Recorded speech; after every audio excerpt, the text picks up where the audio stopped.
Top story, a stunning and shocking turn of events in the Hunter Biden saga tonight. Early this morning, a federal judge refused to act as a rubber stamp for Biden's weaponized Department of Justice and put the brakes on Hunter's sweetheart plea deal, at least for now.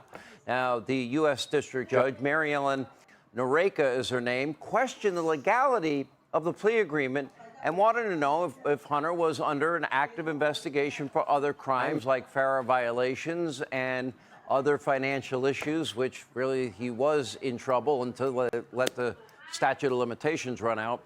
As it turns out, according to prosecutors, Hunter remains the subject of at least one ongoing criminal probe and could be charged with future crimes. Now, apparently, Hunter's attorneys were under the impression that this deal would grant their client full immunity from any future charges. They believed that their sweetheart deal, slap on the wrist deal, consisting of 2 minor misdemeanor tax violations and the deferred gun charge, would wipe his slate clean. By the way, when the judge asked the prosecution and the defense, do you have any precedents for this type of deal on the gun issue? They couldn't cite a single case.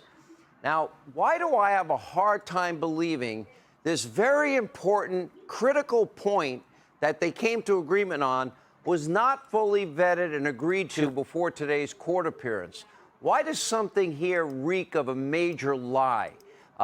There's nobody that's going to convince me they didn't have a full agreement. They were not going to give any more future charges to Hunter Biden. And I think it was this judge that saw right through it and called them out on it.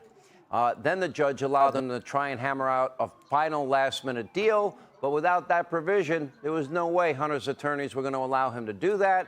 The judge refused to accept the agreement.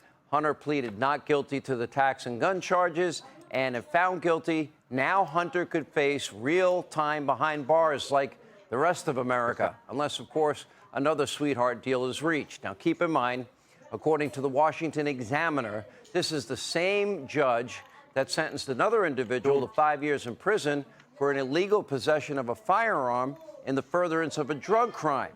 In the meantime, the judge ordered Hunter Biden to actively seek employment and barred him from possessing a firearm, prohibiting from using alcohol or any illegal drugs, and required him to submit to random drug testing.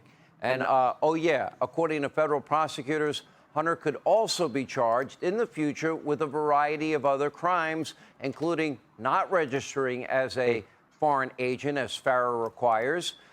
So are we to believe that Hunter's attorneys, they didn't know about all this until today, or did they have an understanding with a weaponized and politicized Merrick Garland Department of Justice that if you take this sweetheart deal, no more charges will be forthcoming? This does not meet the smell test to me.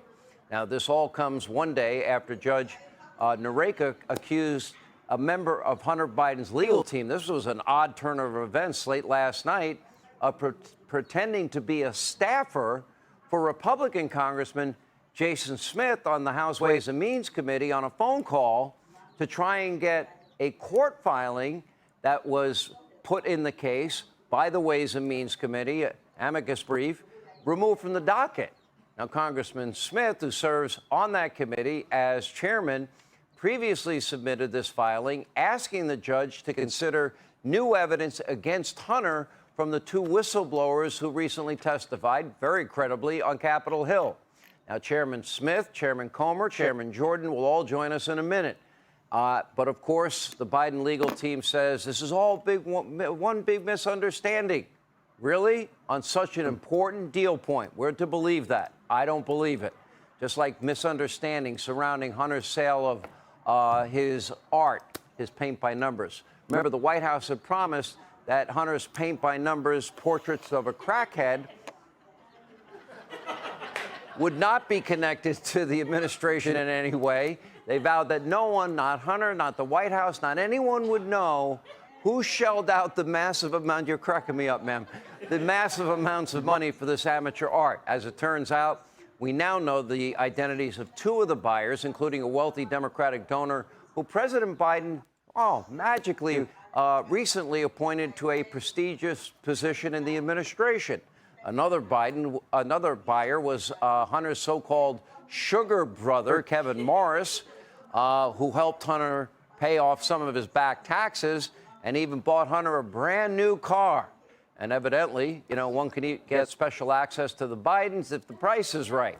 Just make sure to check out, to Hunter and check in with him that the big guy likes to keep up with appearances. So the big question tonight is what will happen to Hunter, but more importantly, what will happen to Joe Biden as a result of everything we're learning and everything we know? After everything we learned from the IRS whistleblowers, including the government's obstruction of witnesses, the lack of interest and censorship of Hunter's laptop, the DOJ's stall tactics that allowed the statute of limitations to expire on serious tax charges, large amounts of money, and how the FBI, of course, tipped off Hunter about the IRS's, quote, planned surprise questioning of him. How can anyone involved be trusted by anybody in the American public?